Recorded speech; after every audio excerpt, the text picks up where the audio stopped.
Tell me, did you have any animals come into your tent last night? We had a mini leopard coming to visit. You can check the spoor over there.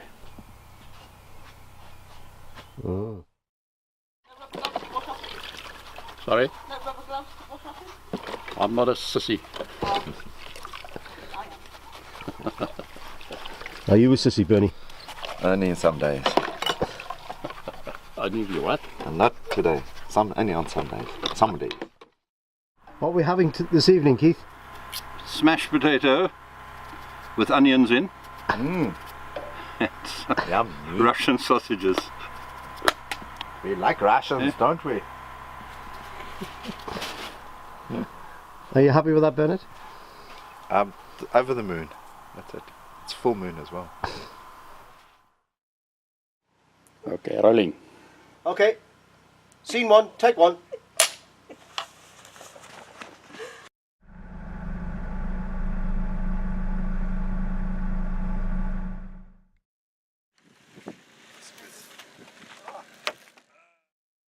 It's personal washing. You can't publish it. Ah, well, I can't see. I can't see the washing inside.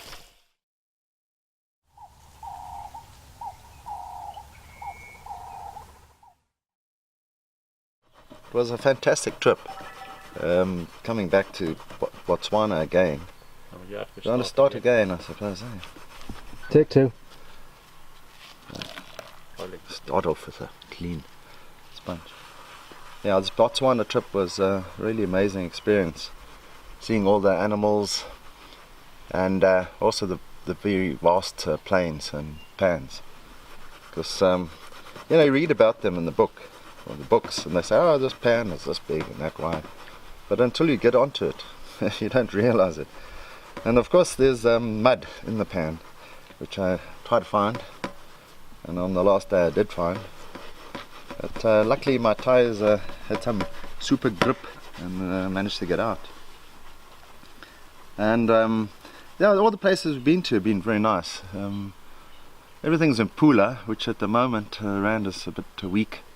So it's starting to get a bit expensive. But for camping and that, it's not too bad. We could never afford to go in the chalets, and so we kind of just the squatters down the end of the camp. Other people have got these fancy trailers that they pull behind, and sometimes not. But the trailer does get pulled out of wherever it gets lodged. Yeah, that's talking about that. Yes, some roads were quite interesting. Good experience for some people, I think. And I think it's going to give very good experience to people about 4x4ing and that, because to me this is 4x4 country.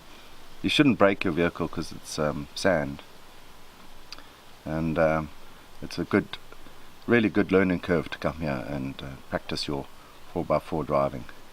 But it's not for sissies. You gotta put all those little buttons that come with your vehicle. You must put them in the right place.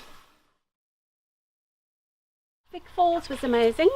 We just loved it, the awesomeness of it, and I just experienced God's greatness there, and I'd love to go back. Otherwise, Chobe Safari Lodge was fantastic. We had a lovely dinner there, all of us. It was 250 pula per person, but we didn't mind. We had some lovely food. Keith was just after the ice cream. I think he ate all the ice cream there. And then we went on a game drive. We saw some buffalo, lots of buffalo and other animals. Kwai was still my favorite. And what else? Kubu Island was fantastic. We'd love to go back there. The salt pans was lovely. And traveling with 4 men was very interesting. We've seen them cook, Bernie and Keith, the way they would do their cooking. Mike and Jill would do their cooking, and Pim and I. We would use up all our tins, almost all of our tins we've used up, but it's great fun. And we went through Francistown yesterday. I wasn't impressed. They're building a new road there. It's going to be fantastic, but at the moment cars are coming from the front where they shouldn't. And otherwise, we all got on well. It was a lovely trip. We enjoyed it. I'd love to come back. And that's my story. It's actually quite difficult to put into words my experience of Botswana, but I think the overall impression is that it's a land of enormity, from every sense of the word. The enormous distances one has to travel, the huge countryside, the huge amounts of bush, and even the massive tourist infrastructure the country's got, but not the least of which is the enormity of the volume of animals you see on the strip. I've never been a particular game driver, but the experience here is just spiritual, in a sense of turning every corner there's another animal. It really is, and you get up close to them.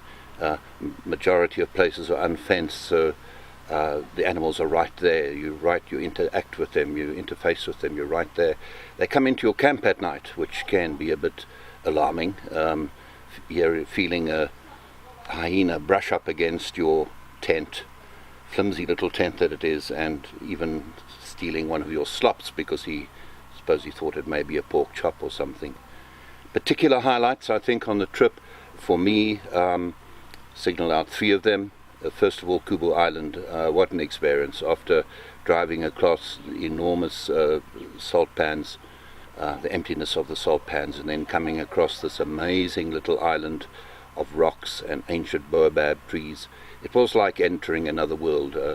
I think certainly something that everybody who travels, everybody who loves Africa needs to put on in their bucket list, because it is an experience of great spirituality. Then arriving at the River Kwai, where we camped for 4 days, just turning the corner and suddenly seeing this mass of animals, elephants, giraffes, warthogs, flights of birds, you name it. It was the most amazing experience. A beautiful, verdant, green river, beautiful looking, but filled with crocodiles. So that was an absolute amazing thing. Then for me, perhaps our little hop across the border into Zimbabwe to go and see the Victoria Falls. What an experience, something I've always wanted to do, and something I've now achieved. It was awe-inspiring, to say the least. It's difficult to find words to describe it, but for me, the word, and not in its modern, hip context, it was just plain awesome. Obviously the highlight of my trip was to spend it with my lovely wife. Not one of these boy things where you veer off and women stay at home.